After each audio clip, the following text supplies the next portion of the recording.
Our speaker today is a man of many talents. I first got to know Dr. Brotmarkle in the late 80s when we both performed in many Orlando Opera Company productions at Bob Carr. So he's a singer. And he has a good voice. He's a tenor. Since then, I have listened to Ben's talks on NPR, where he hosts Florida Frontiers, the weekly radio magazine of the Florida Historical Society. Established in 1856, the FHS is the oldest existing cultural organization in the state, and Ben is the executive director. He is the current part-time professor of humanities and former department chair at Eastern Florida State College, author of many books, award-winning broadcast journalist and producer, writer, host of the new television series, Florida Frontiers, airing on public television stations.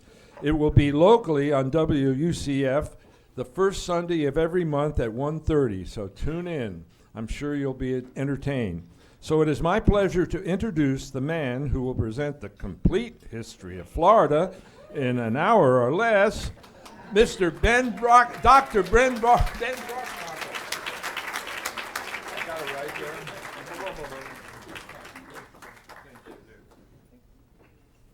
Well, thank you all for being here. I really appreciate it, and we are going to do the complete history of the state. Obviously, we'll leave out a few details here and there to do it in less than an hour, but we will get a good overview. And also, what all of my work tries to do, too, is look at how we can enjoy history today. Historic sites, but also active ways we can participate in history. So you'll be hearing about that as well. But if we're going to do it in less than an hour, we've got to get started. So we'll actually start with prehistory. In 1982, there was a backhoe operator named Steve Vanderjack who was working on a new housing development called Windover Farms, and it was located near the intersection of State Road 50 and Interstate 95 in Titusville. And he noticed that he had uncovered a round, brownish object. And he got off of his backhoe and looked at it and realized that it was a human skull. And he saw that he'd uncovered actually several sets of human remains. So the police were called in, and of course, and it was determined very quickly that this was not some, serial killer's burial ground or something. And these were very old bones. So they called in a young up-and-coming anthropologist from Florida State University named Glenn Doran, and he looked at these bones, and he knew that they were at least 300 or 400 years old, certainly Native American. But then everybody was surprised when they did carbon dating tests on these remains, and they turned out to be between 7,000 and 8,000 years old. So just for some perspective, they were 3,200 years older than King Tut and 2,000 years older than the Great Pyramid, just for some reference there. So over the course of a couple of years, they did 3 excavations in the mid-'80s and uncovered nearly 200 complete sets of ritualistically buried human remains. They were all buried in the same position, wrapped in the oldest woven cloth found in North America. You can see that in the lower right, a piece of it in the lower right-hand corner there. They found other interesting objects like a bottle gourd that showed that these prehistoric people were horticulturalists as well as agriculturalists. They actually grew the plants to be water carriers as opposed to just growing them to eat.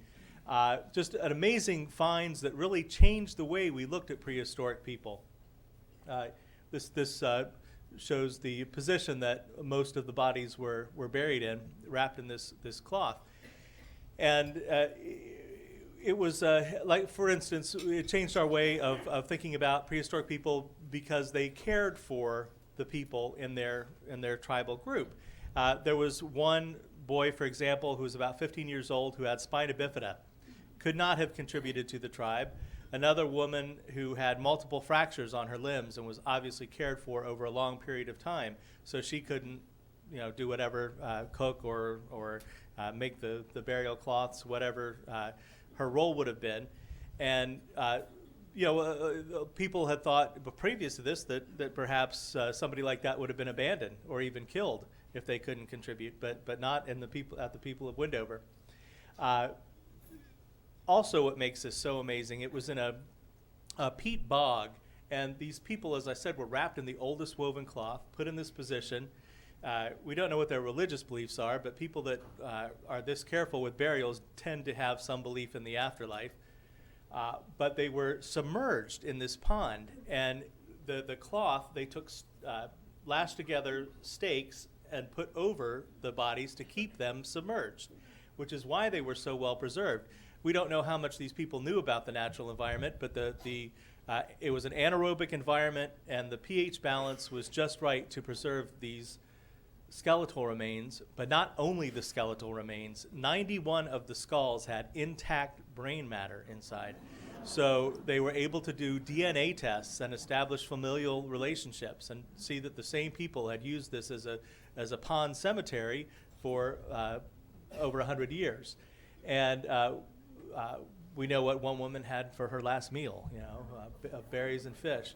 So a remarkable discovery right here in our own backyards, not 45 minutes away from here.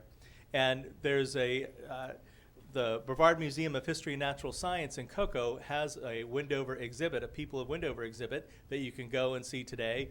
It was just last month refreshed and updated, and I'll tell you more about that later, but you can find out all about these folks there.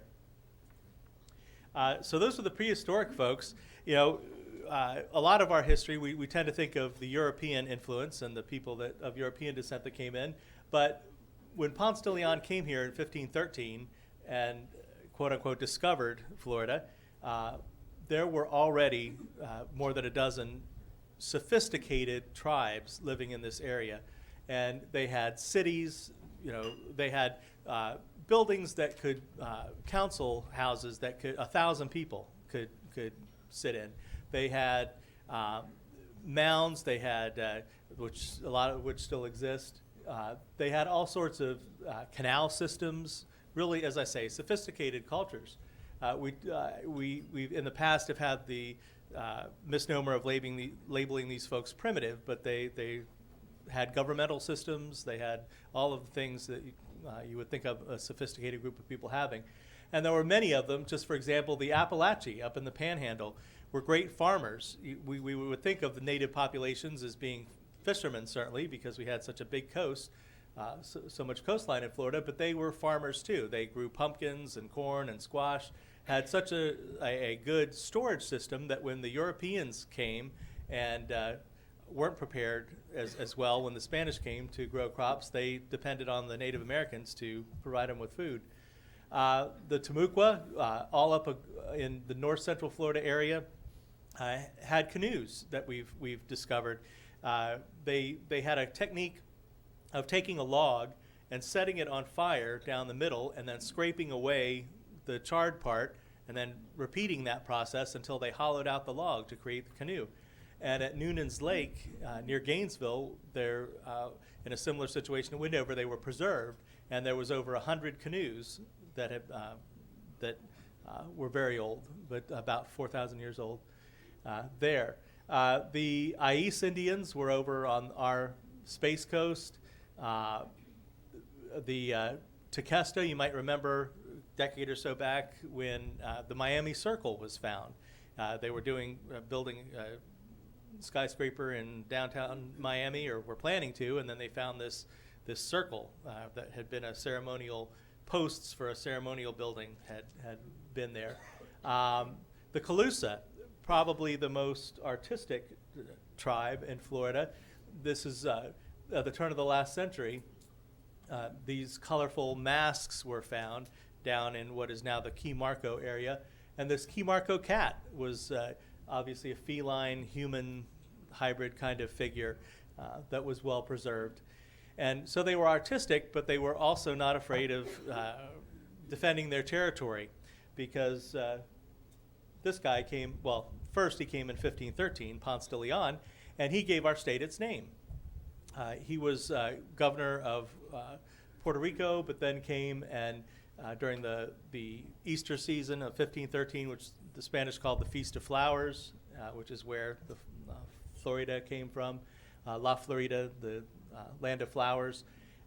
He gave our state its name. He didn't create a settlement, but he got off of the ship, encountered the Native Americans, and that mural up there shows the Native Americans. That artist rendering looks a little bit more like ancient Greeks or something, I think, than Native Floridians. But one thing that it does show that's kind of interesting to note that is accurate is that people of African descent were on every single one of those Spanish ships that came here in the 1500s and later. And they weren't all slaves. A lot of them were freedmen. They did have some slaves, but the Spanish, they were equal opportunity enslavers. They it wasn't a racially based. So there were a lot of freed people of African descent, some slaves, and some slaves that were not black on these ships. But he came back in 1521 intending to establish a settlement, came to the Calusa area in southwest Florida, and a spear went through his thigh, and he was taken back to Cuba and ended up dying from those injuries. So the Calusa repelled him for a while. But the Spanish were determined. This is Don Tristan de Luna, and in 1559 he brought a bunch of ships with 1,500 men, women, and children to create a settlement at what is now Pensacola. And they got off the ships, were tried to create a settlement, but before they could get their ships fully unloaded, a Florida hurricane came. And they didn't have weathermen warning us 2 weeks in advance that there was something over on the coast of Africa that might come our way. So they were hit hard, the ships sunk. And they tried to persevere for a couple of years, but after a couple of years, the King of Spain said, forget it, and the colonists dispersed to Mexico and Cuba, and some went back to Spain. But they gave it a go, and it's a really good thing. It was sad for them, but it's great for archaeology students at the University of West Florida, because the ships were discovered two of the Luna ships were discovered in Pensacola Bay. And you may have heard in the news very recently, just a couple of months ago, they found the exact spot of the Luna settlement. So this summer, the field schools will be excavating where this guy set up his settlement. Now, it's interesting to note that in the center of this artist rendering is actually a clergyman. And there were representatives of the Catholic Church on each of these ships. The old myth about Ponce de Leon looking for the Fountain of Youth is a myth. It's just that. It was 80-some years after him that myth was linked to him. But they were looking for gold, they were looking for slaves, they were looking for territory, and they were looking to spread Christianity, specifically Roman Catholicism, among the native populations. Now, this is the 1500s we're talking about, and over in Europe, what's happening, of course, is, going back really quickly a little farther, the fall of Rome, at the height of the Roman Empire, before it fell, all around the Mediterranean basin, from Europe and what is now Turkey, the Middle East, across North Africa, back up into Spain, was all Christian when Rome falls. The lower third, the southeastern part, would become the Islamic Empire later. The part that is now Turkey, Greece, Asia Minor, was the Byzantine Empire, and then the European area would go through the Middle Ages. In about in 1054, the Eastern Orthodox Church splits from the Roman Catholic Church, so the East develops its own Christian tradition, but in the West, Catholicism was the only Christian faith until this time, until the early 1500s. And then we have, of course, folks like Martin Luther and John Calvin and the King of England, who wanted to divorce his wife. So he created his own church, and because the Catholic Church wouldn't let him.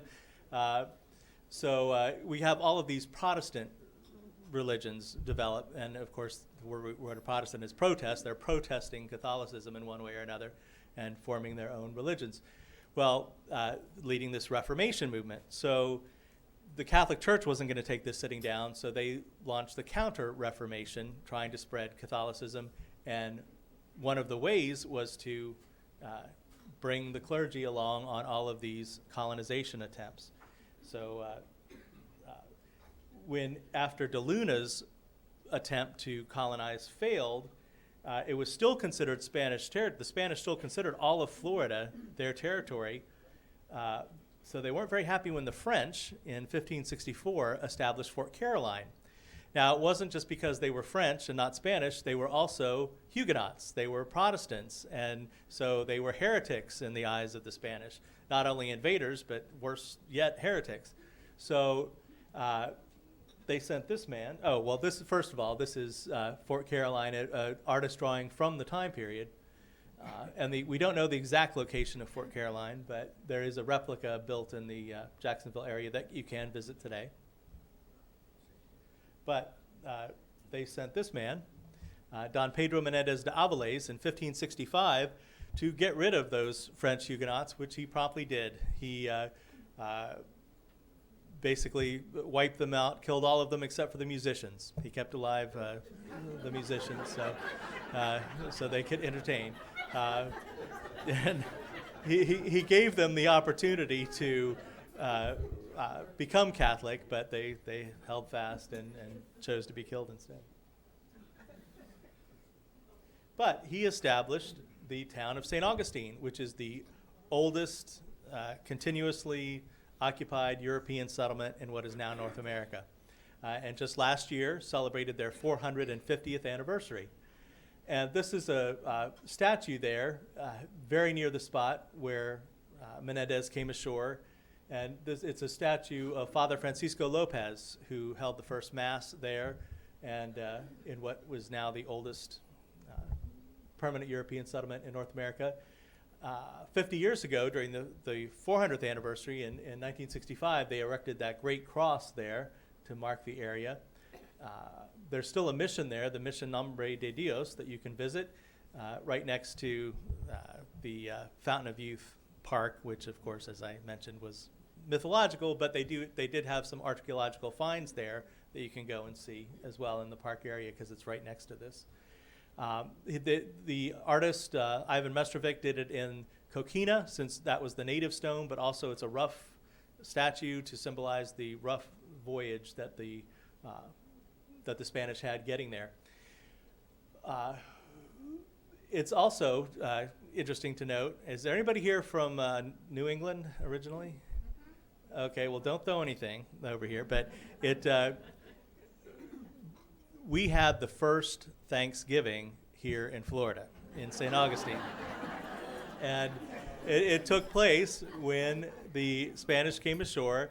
The native population there watched their religious ceremony with great interest, and they had a feast of Thanksgiving on September 8th, 1565. So by the time the Pilgrims landed 50-some years later, St. Augustine was up for urban renewal. So our first Thanksgiving was here. Jumping ahead a little bit, we've been talking about prehistory, the native populations, the first Spanish period, and a bit about the Reformation movement.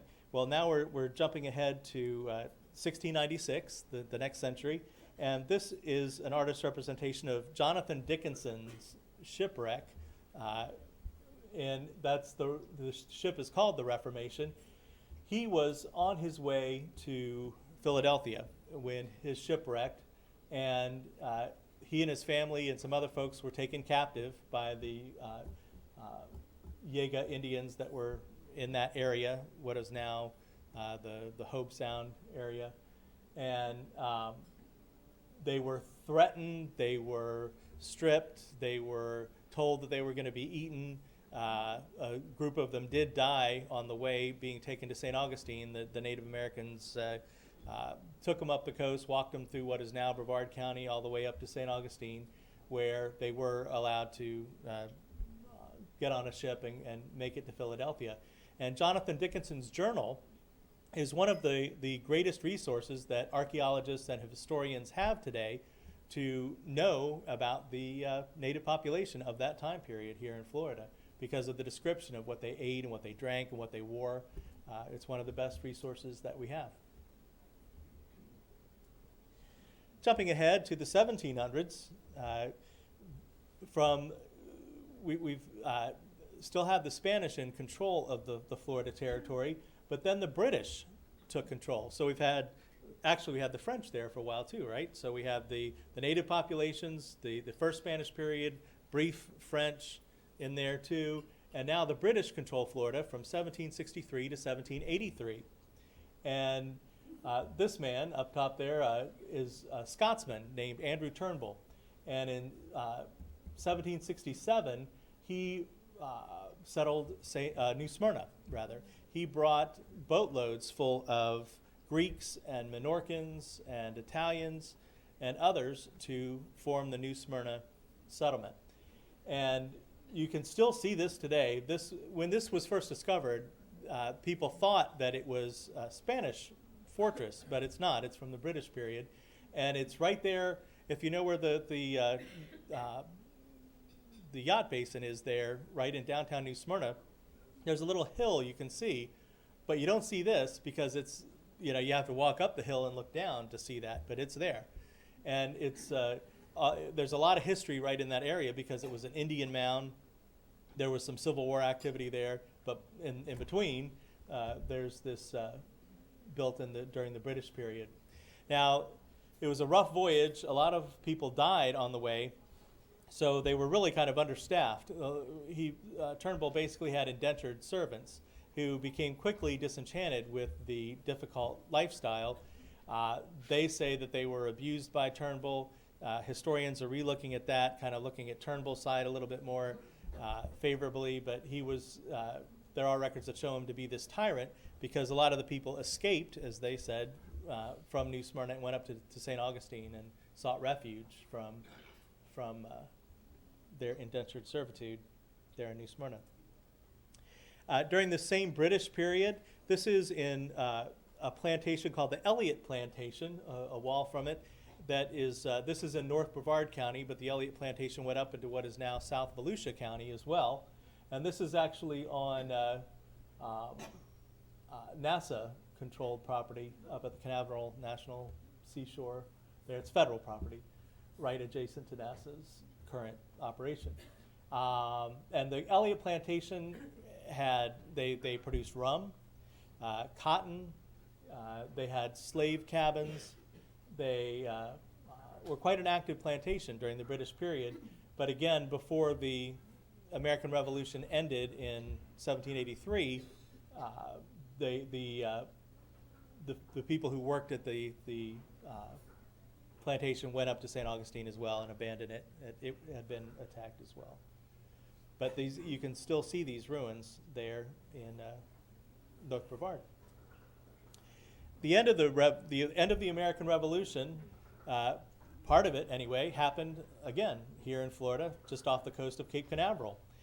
There was the last naval battle of the American Revolution took place off of Cape Canaveral in 1783, and there were some Union ships that were attempting to bring some Spanish gold up from the Caribbean and were attacked by British ships because, again, Florida is British controlled at this point.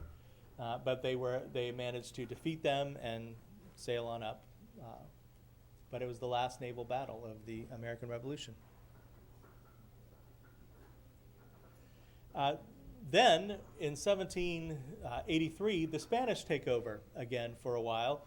This is actually after the Spanish period. This is also in New Smyrna. It's Sugar Mill Ruins, a great place to go have a picnic and see these very romantic-looking ruins. But it was actually a sugar mill built just after the second Spanish period. But people thought it was a cathedral. So we get to America, the United States, finally at least claiming Florida as a territory in 1821. And so pioneers start moving into Florida. This is someplace you can visit today. Anybody recognize this? Yeah, there you go, exactly. Right out, if you head out 50 on, and about halfway to Titusville, you can find Fort Christmas Historic Park. And it is a great place. It's got a replica of a fort that was built during the Second Seminole Indian War in 1837. And not only that, it has actual pioneer homes that were in danger of being torn down have been relocated to this spot as well. So there's cracker houses with family names like Bass and Yates and Simmons are there that were big names in cattle in Florida. In fact, as we move into the 19th century, cattle becomes the biggest industry in Florida, much bigger than citrus, much bigger than tourism. It is cattle. And the cattle industry really started with the Spanish because Hernando de Soto was the first to bring domesticated cattle to Florida. He didn't end up, of course, creating a settlement here, but he ran these cattle through the state, and some of them strayed and were left behind. The native population took them, domesticated them. When the pioneers came back, they took them back and created the cattle industry. And by the time that the Civil War comes along, Florida becomes the biggest supplier of beef to the Confederate Army in the American Civil War. So that tradition is alive and well today. Kissimmee we think of as kind of an ancillary to Disney and the theme parks, and you go down 192 and you see those pseudo dinner theaters and T-shirt shops and hotels and all of that. But just beyond that, literally, if you just veer off of that and don't have to drive too far to find cattle ranches that are still active. And in fact, in Osceola County, when it's time for the Silver Spurs Rodeo, they actually get the day off. The kids get the day off from school to participate.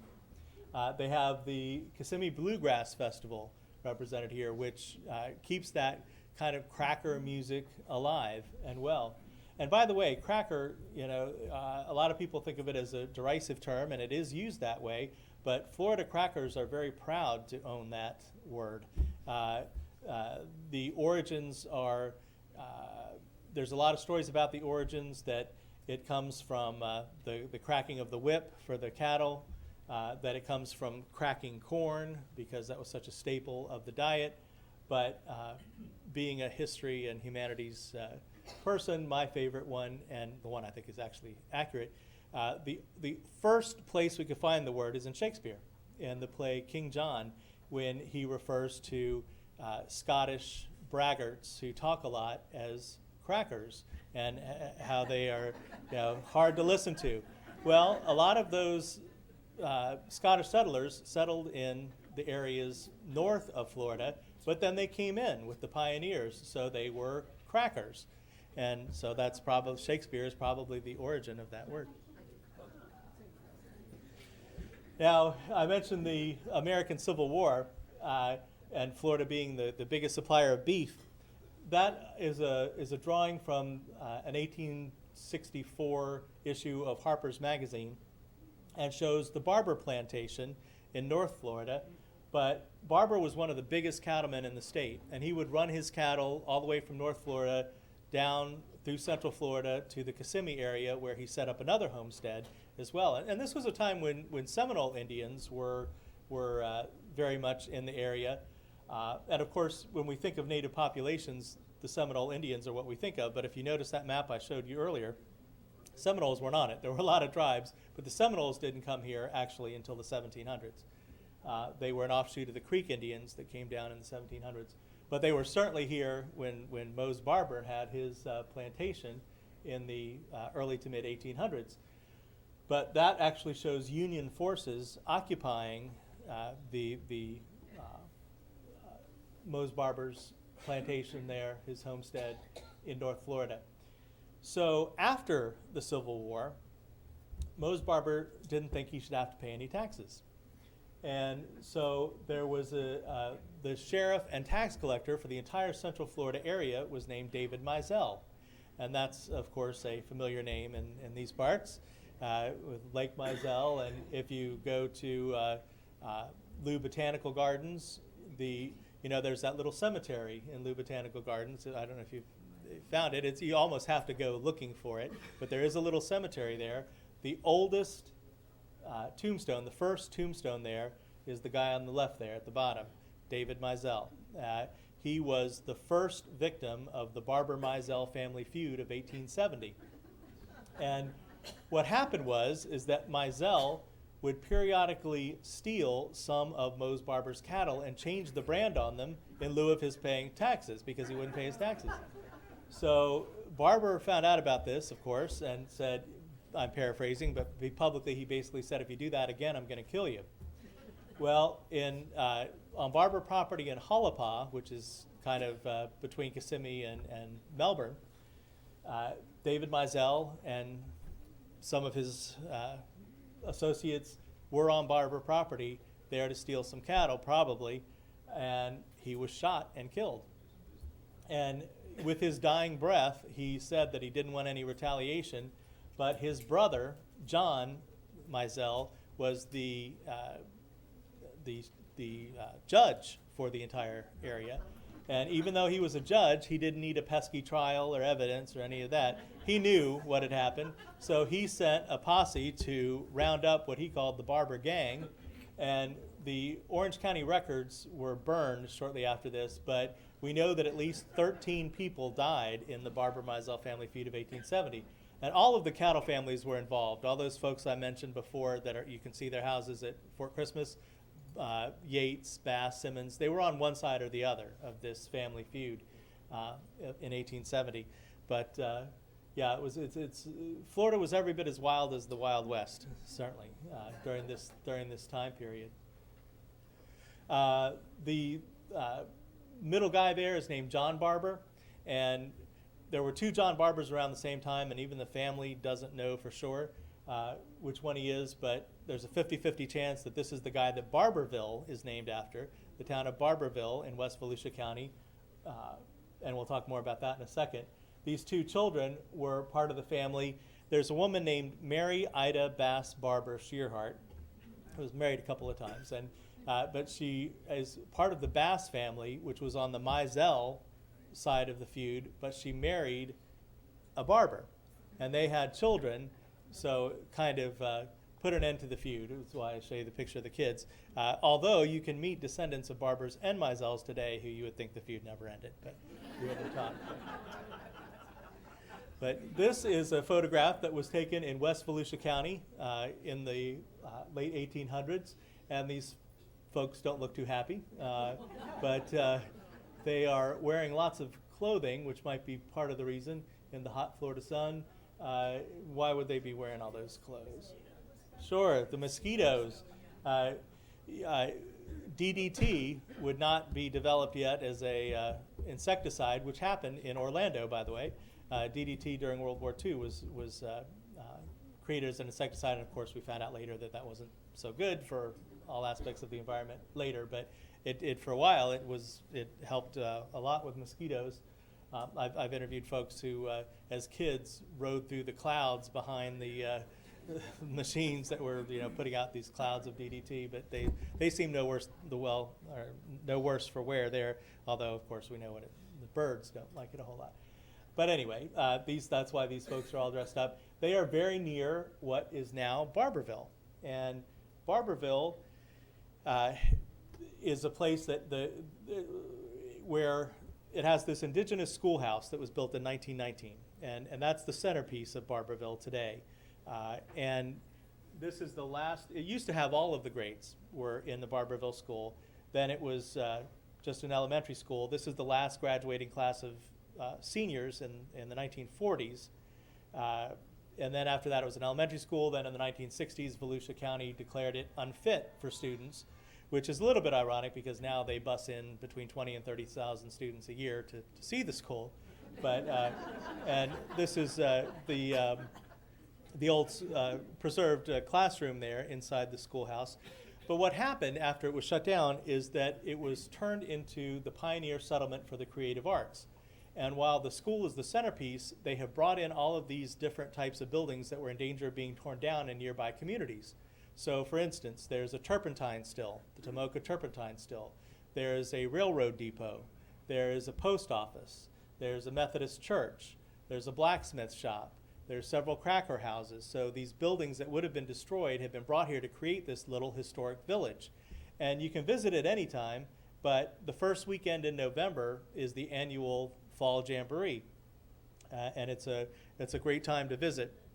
There's the Tomoka Turpentine still is in the upper left there.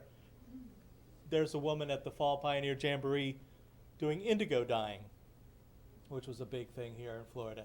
On the bottom left, you can see a lot of the booths. There's hundreds of vendor booths, and the Florida Historical Society is there every year around the school. There's the railroad depot, and there's stages throughout. And for instance, the loading dock of the train station, there is a stage, and there's a barn that is used as a stage in the Methodist church. And there's all of this Florida folk music performed all weekend throughout. So you've got the great music, you've got the vendors. It's just a really nice experience there in Barbourville, preserving our past today. Moving into the 20th century, the early 20th century, there's two folks I want to talk about. On the left is Stetson Kennedy. And Stetson Kennedy was, in 1937, was named head of the WPA Florida Writers Project. And it was his job to take, it was a precursor to a tape recorder actually, but he took this big recorder that actually took 3 men to lift all around Florida, and he interviewed the diverse population of our state. And, you know, Florida today is the 3rd biggest state in the country, and arguably the most diverse state in the Union. And it always has been, really. And Stetson Kennedy really documented that for us in a great way with his book Palmetto Country that came out in 1942.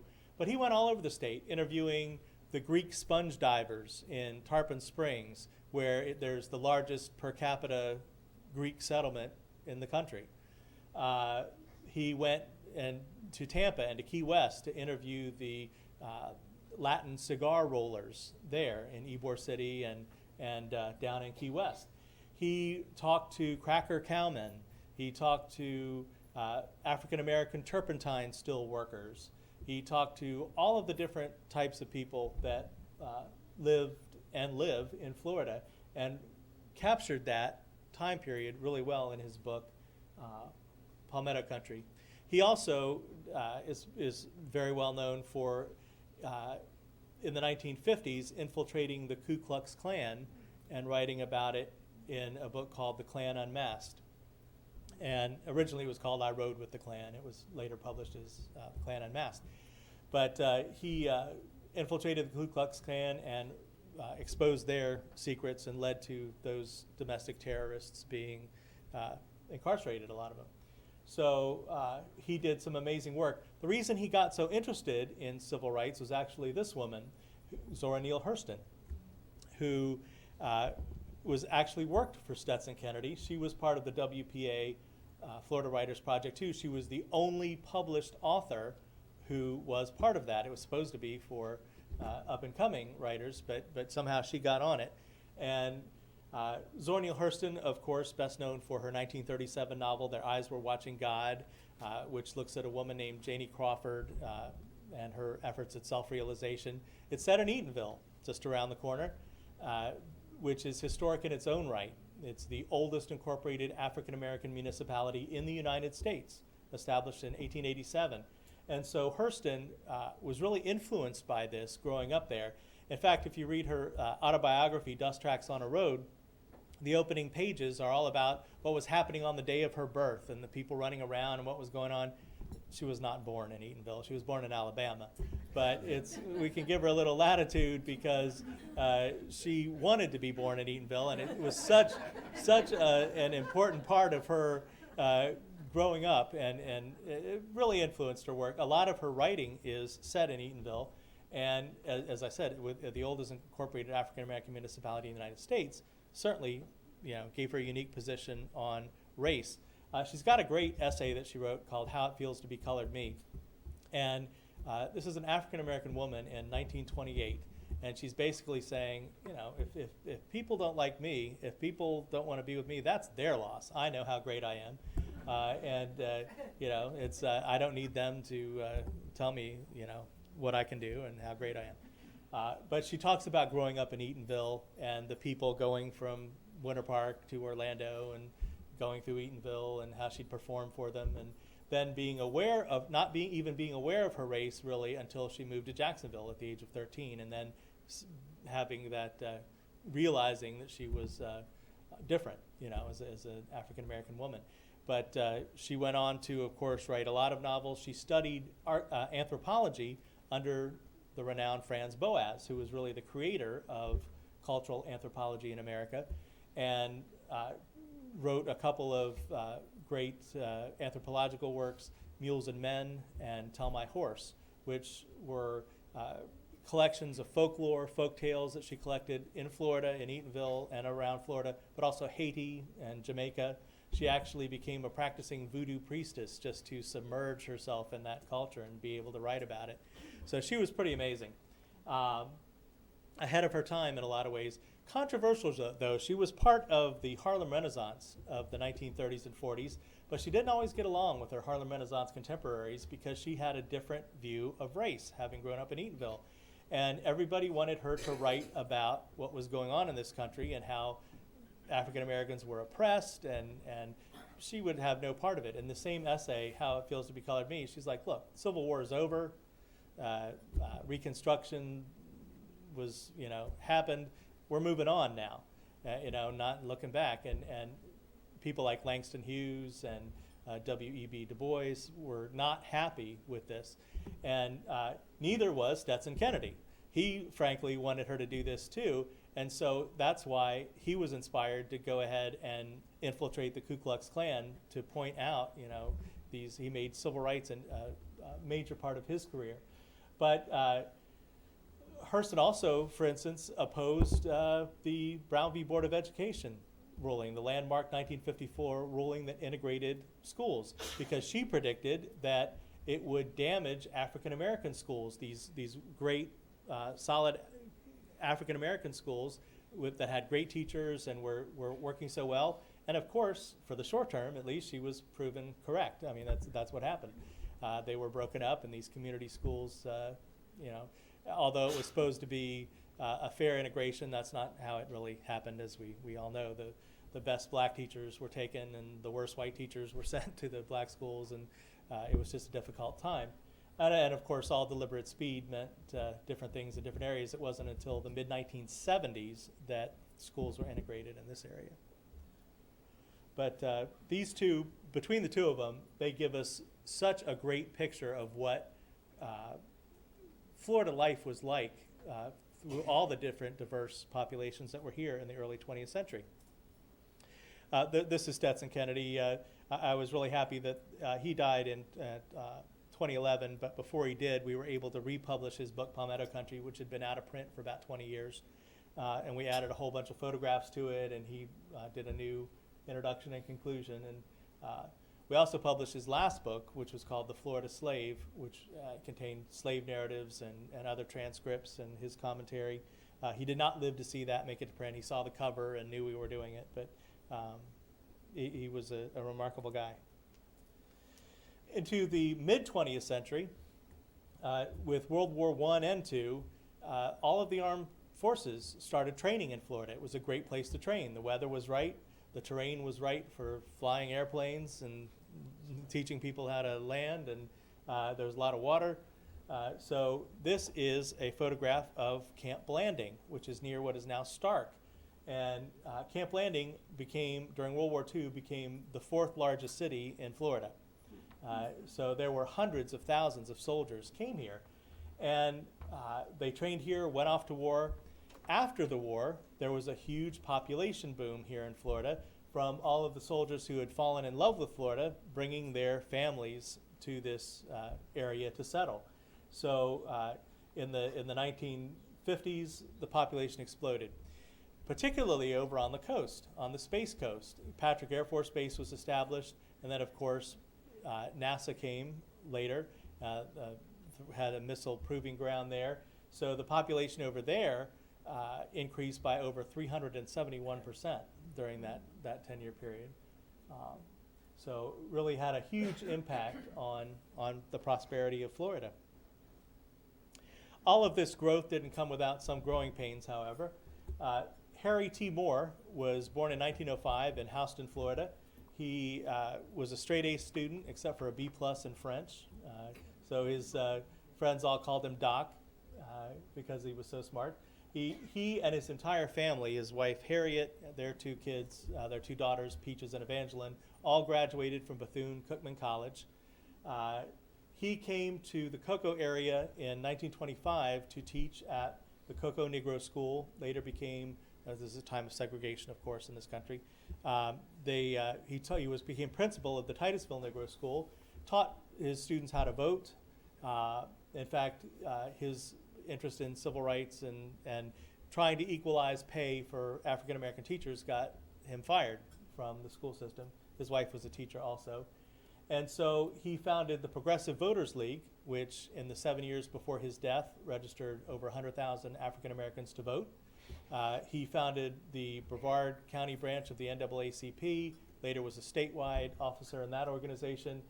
And on Christmas night, 1951, which was also Harry and Harriet's 25th wedding anniversary, a bomb exploded under his home in Mims. He was fatally injured. They tried to take him to the nearest hospital, which was in Sanford, the nearest hospital that would treat an African-American man. He died on the way. His wife, Harriet, died 9 days later. And this is a picture of their home on December 26, 1951. You can see it's been knocked off of its foundation. No one was ever arrested or tried for these murders. They were never solved, although subsequent investigations have determined that it was likely Klansmen from Apopka and Orlando who planted the bomb. He was very active in civil rights activities. There's so many I could talk about. I've got to keep under an hour here. But one I'll tell you about is the infamous Groveland rape trial. To make a long story short, there was a young white couple, the Pagets, Willie and Norma Paget. She was a teenage bride, and he would periodically beat her up. And her family told him, look, if this happens again, you're going to get the same from us. They go to a dance in Claremont and get into a verbal altercation. They leave. They both show up a couple hours later, beaten, and they tell the police, oh, well, it was this car full of 4 African-American men who beat up Willie, raped Norma. The infamous sheriff of Lake County, Willis McCall, without any evidence, decided who these 4 young men were, shot one and killed him before he could be arrested. The 3 others were arrested, including one 16-year-old. The Orlando Sentinel, on the first day of the trial, talk about unbiased reporting, there was a drawing of 3 electric chairs before any testimony was ever given. So it was, these young men were convicted. By the time this got to the U.S. Supreme Court, to make a long story short, they were horrified at the manufactured evidence. Willis McCall had taken boots out of one of the young men's closet, put them in, pushed them to the ground and took plaster cast. It was determined that nobody was in the boots when the footprints were made, that kind of thing. So that could have been why his house was bombed. It could have been his voter registration activities. But today, it has a somewhat happier ending. The house has been, a replica of the house has been created where it was. There's also adjacent to it a civil rights museum looking at the civil rights era that you can visit today in Mims. I love this picture. This is bringing us up to the end of the 20th century. It's kind of a juxtaposition of the past and the present and the future. It shows the Cape Canaveral Lighthouse, which was originally built in 1843. And in the background is this photograph's from 1972. It's an Atlas Centaur rocket being launched into space. And of course, the space program could very well be the future of humankind.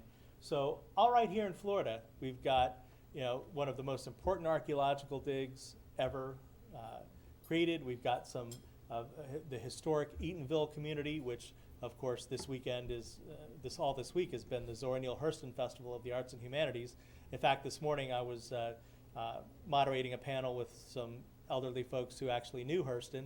And when I'm done here, I'm going to change my clothes and go over to the street festival where Florida Historical Society has a booth. But it's a great event. And we've got the space program taking us into the future. So we have so much in Florida history here. And I think I barely made it, but I did.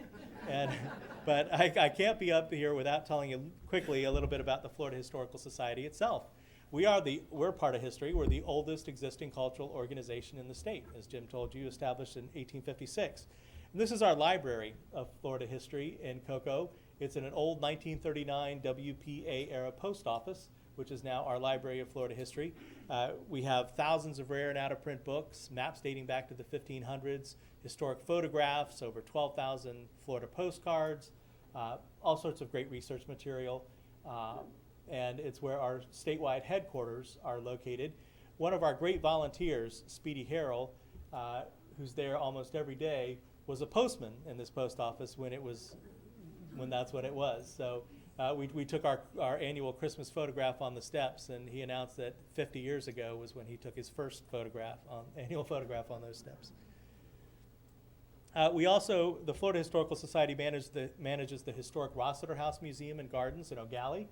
Carrie Rossiter in 1921, at the age of 23, wanted to take over her father's Standard Oil Agency when he died. So she went up to Kentucky to the board of directors and asked if she could do that.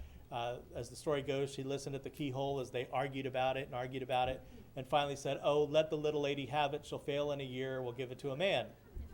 Well, she became the longest running and one of the most successful Standard Oil agents in the country. When she retired, Ronald Reagan sent her a handwritten note that we have congratulating her on her great career. And she lived in this house. She was the last resident of this house, and we proudly operate it as a house museum. We also, a little over a year ago, acquired the Brevard Museum of History and Natural Science, which covers everything from the space age, from the ice age to the space age. We have some great articulated mastodon bones and a giant ground sloth. And last year was the 25th anniversary of the Hubble exhibit, or the Hubble telescope. We have a great exhibit there. And the centerpiece of the museum is the People of Windover exhibit that I was telling you about, which has been refreshed. And we have, one of the things we did to refresh it is we had artist Brian Owens, who some of you may know. He's a pretty well-known Florida artist. We had a skull, one of the Windover woman skulls had basically forensic anthropology done on it. And the same way that they identify current crime victims today using these computer programs, that was done to one of the skulls. And we had him take that and, based on this forensic reconstruction, create a very lifelike sculpture. So you can go to the museum and look into the eyes of a woman who lived in Central Florida between 7,000 and 8,000 years ago. It's an incredibly lifelike bust. And there's 20 acres of nature trails behind the museum as well. We operate the Florida Historical Society Press, which publishes about 10 books a year on a wide variety of topics. And we do some other interesting things that you might not expect, like look at history in entertaining ways. In 2013, it was the 500th anniversary of the naming of our state. And you might recall there was some controversy over it because, tourism dollars, everybody wants to say that Ponce de Leon landed there. So, people from, everywhere from St. Augustine to Ponce Inlet to Melbourne Beach to Jupiter Inlet all say that Ponce landed there and put forth arguments to explain why. So, of course, being the Florida Historical Society, we'd get lots of calls years out saying, okay, where did he land? So what we did because nobody really knows, frankly, the records are unclear. Ponce thought he knew where he landed, and his navigator did, so that's kind of what we have to go by. But what we decided to do was have a little fun with it, and we staged a courtroom drama called Ponce de Leon Landed Here. And we had the 4 possible landing sites defended by actual lawyers and judges. And then after that, we had some historical figures testify. We had one of the first archaeologists in Florida, Clarence B. Moore, testify that, well, he never found any Spanish artifacts to help or any evidence of Ponce, so he couldn't really help. Then we had the Ais Queen, the Native American queen of her tribe, who saw the landing but said, who can tell with all the building up along the shore you've done? How can I tell? Yes, I saw it, but who could recognize it now? Ponce himself testified, stood up for his navigator, and but again said, who could be sure now, this many years later. So during jury deliberations, we had Florida troubadour Chris Call sing several songs about Florida history. And then the jury came back, and as you might expect, they were hopelessly deadlocked and unable to reach a verdict because we don't know where he landed. But it was a fun way to get all the information out about what we do know, and the strengths and weaknesses of these claims. And we do other things like that. We have another one called Female Florida, Historic Women in Their Own Words, and others as well. We're developing one. This is Stetson Kennedy's 100th birthday year, so we're developing one looking at all of his work that I described earlier too. Also a very important part of what we do, Florida's a big state, and it's hard to cover it all as the Historical Society for the whole state. One way we do that is Florida Frontiers, the weekly radio magazine of the Florida Historical Society. It's a half-hour program that airs on public radio stations all around the state. Here locally, you can hear it on WMFE 90.7, Thursday evenings at 6:30 and Sunday afternoons at 4 every week. As Jim told you, we also just started our new television series version of Florida Frontiers. The first one aired on January 3rd here locally on WUCF-TV, and it'll continue to air the first Sunday of every month at 1:30, except when they're doing pledge drives. They're not going to air it then. But it will be on this coming, I guess it's February 7th at 1:30. So please try to catch that as well, and every Sunday at 1:30. We also have our annual meeting and symposium that goes to a different Florida city each week, and it's a great event. For 3 days in the mornings, we have concurrent paper presentations, roundtable discussions, panel discussions, all going on at the same time. Then in the afternoons, we go out and do historic tours in the area where we are. We have an awards ceremony every year and a banquet dinner. And this year, we're going to be in Orlando. So please mark your calendars for May 19th through 21st. We're going to be at the Embassy Suites in downtown Orlando. Like I say, there's all sorts of great presentations to pick from in the mornings. Then we do historic tours in the afternoons. So you can find out about this and everything else we do at our website, which is myfloridahistory.org, all one word, myfloridahistory.org. And we'd love to see you at our annual meeting and symposium. And I appreciate your time this afternoon. Thank you so much for being here.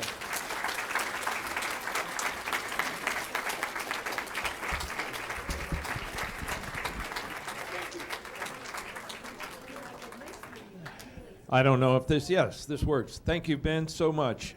Would you be willing to answer a few questions? I'm sure Sure. some people have those questions. Here. Absolutely. You mentioned that the Seminole tribe was not one of the original tribes. Well, where did they come from? How did they evolve? Well, they were believed to be an offshoot of the Creek Indians, which were in Alabama, Georgia, just above Florida. But as the Creeks were pushed west, some of them went south instead and became the Seminole Indians, basically. And the theory goes, too, that whoever was left from those original tribes, which would not have been many, whoever would have been still here were absorbed into this new tribe. So, for instance, if there were Timucua left, they became Seminole, is what is the theory. Yeah, Ben, I just loved the presentation. I mean, it really Thank makes you. me appreciate Florida even more. And I thought I'd seen everything in the state, and you showed me some more. But you didn't talk about the Seminole Wars, the two Seminole Wars, and Andrew Jackson Sure. And I know that's a big story, but if you could say just a couple of words, and then also there was a Japanese population. Remember in Absolutely. Arashami Gardens? I think. How do you, Absolutely. Yeah. In How do you fact, say it? one of our upcoming episodes. Yamato, the Yamato family, Yep, right? and Murakami Japanese Museum and Gardens is going to be on an upcoming episode of our television it? show. Okay. Oh. And I want to say too, all of our Florida Frontiers radio programs are archived on our website, and we go to Murakami on the radio program too. But yes, well, first, Andrew Jackson, President of the United States, but was very controversial figure. It was 1813. He decided that he wanted to invade the sovereign Spanish territory of Florida, so he did, and he attacked unprovoked. And led to the First Seminole War. The Second Seminole War was actually the biggest of the three conflicts, and I mentioned that one in context of Fort Christmas, or I should have. But Fort Christmas was built. Perhaps I forgot to mention it, but it was built during the Second Seminole Indian War. That one was 1835 is when it started. And the Seminole Wars were throughout the 1800s. Beginning, it was a series of three conflicts. The first one started in 1813. The last one ended in 1858. And this biggest one was in the middle, the Second Seminole Indian War. But yes, they were never defeated, though. Interestingly, they kept getting moved, but about figures vary between 300 and 600 survived in the Everglades.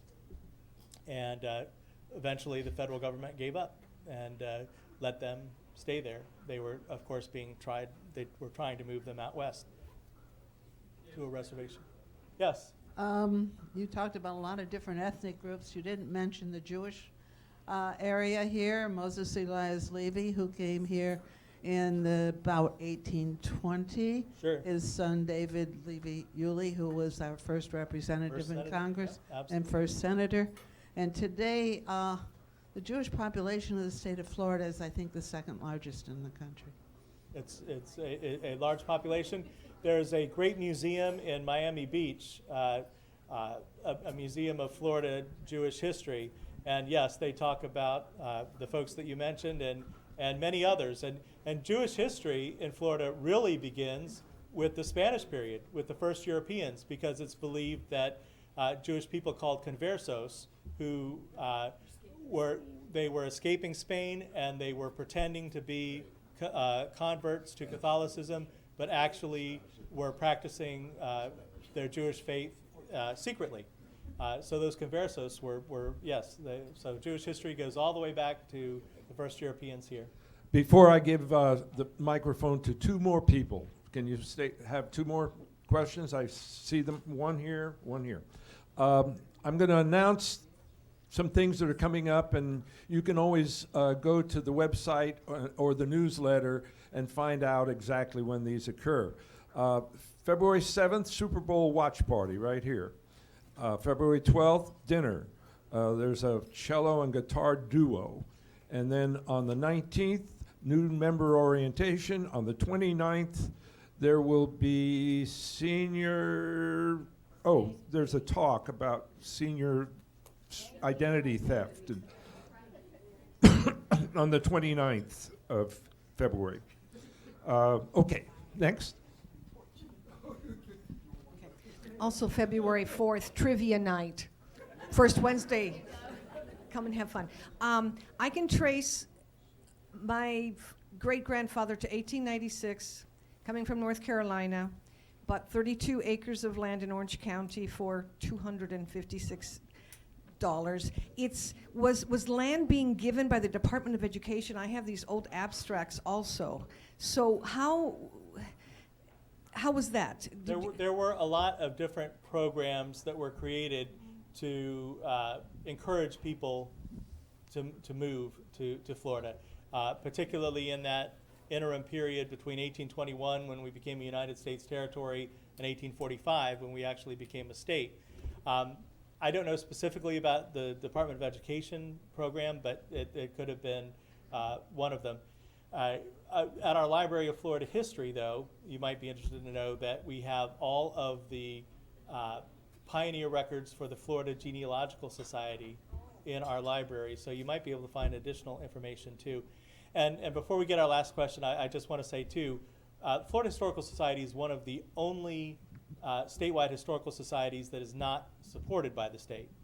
We get occasional grants every now and then for different projects and programs, but we are very much dependent on membership support and donations and support for our various projects and programs. So if anybody would be interested in becoming a member, please go to our website, myfloridahistory.org, or feel free to call us at the Library of Florida History. We would welcome your support. Thank you. Last question. To bring you up to speed about the growth of Florida, and you brought up many points about it. In 1941, the war was started. Speak a little louder, right up to the mic. In 1941, we started the war, Second World War. In 1946, I got back from Europe, and as you said a minute ago, thousands of soldiers, men and women, came to Florida. Coming back and realizing the growth of Florida, young people who came from Wisconsin, Minnesota, cold country, came to Florida because they had 3 or 4 weeks or months of stationing here. And that started the growth of Florida. Absolutely. As far back as I can remember. Absolutely. Absolutely. Well, thank you for coming, everyone. Let's give him a great hand. Thank you again for your great talk. Absolutely. Thank you. And have a safe trip home. We'll see you next time.